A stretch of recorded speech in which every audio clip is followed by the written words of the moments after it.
Salut à tous, alors Mazda nous annonce qu'ils vont lancer leur première voiture électrique en 2020.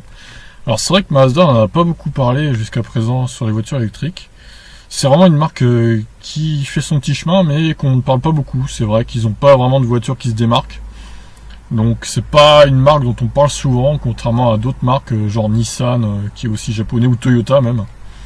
Mazda c'est vraiment un peu la marque oubliée quoi, mais bon. Donc le thermique c'est pas vraiment fantastique. Mazda qui est avoué aux abonnés absents en matière d'énergie alternative pour ses moteurs s'est finalement décidé à passer le cap. Le constructeur japonais avait déjà fait part de ses intentions de se lancer dans le marché de l'électrique plus tôt dans l'année. Désormais il fournit un calendrier des modalités d'une annonce constituant une véritable révolution en interne. Non seulement la future voiture sera totalement électrique, mais il s'agira purement et simplement d'un nouveau modèle.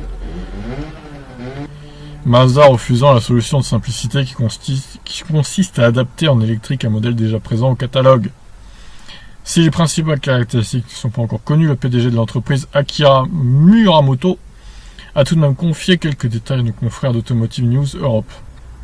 Il a confirmé par exemple que la nouvelle voiture ne serait pas issue des partenariats scellés avec Toyota et Denso. Ah, je savais même pas qu'ils avaient fait un partenariat avec Toyota et Denso du coup. Mais aussi que l'architecture Mazda qui servira de base au projet connecterait une déclinaison avec prolongateur d'autonomie sous la forme d'un moteur rotatif. Ah oui, alors Mazda et le moteur rotatif, c'est vraiment leur spécialité ça. Cette fameuse turbine Wankel n'a jamais réussi à s'imposer auprès des constructeurs automobiles. Jugé trop gourmand en ressources et peu étanche, il a surtout convaincu Mazda qui le proposait sur certaines de ses voitures jusqu'en 2012. Ouais, il y avait la Mazda RX-7 par exemple, que j'adore, elle est très très belle cette voiture. Et la RX-8 aussi avec ce moteur là. Après je sais pas si les autres modèles l'ont eu, mais en tout cas c'est les deux que je connais qui l'ont eu. Les caractéristiques du moteur Wankel, à défaut d'avoir été convaincantes sur les technologies thermiques, pourraient être décisives dans le cadre d'un moteur électrique. C'est notamment l'extrême compacité de ces modèles qui a poussé Mazda à l'utiliser comme prolongateur d'autonomie. L'objectif de Mazda sur les véhicules électriques n'est pas complètement désintéressé. En effet, le constructeur japonais est très loin de satisfaire aux critères d'émission de CO2 imposés par l'Union européenne. En 2018, sa flotte émettait en moyenne. Pourquoi ça se réactualise là, on ne sait pas. J'ai rien fait, mais bon. Merci 01net, évidemment. En 2018, sa flotte émettait une moyenne de 135,2 grammes de CO2 par kilomètre. Effectivement, ça commence à faire. Alors, s'il veut continuer à vendre ses voitures sur le continent, le japonais va devoir descendre sous les 95 grammes de CO2 par kilomètre en 2021. Pour y parvenir, il n'y a que deux solutions. S'allier à un champion de l'électrique comme Fiat avec Tesla, ou produire ses propres voitures électriques. Bon c'est bien, ils vont pas choisir la solution de facilité, c'est-à-dire s'allier avec un constructeur électrique pour acheter des crédits, on va dire, verts. Donc c'est bien qu'ils s'y mettent.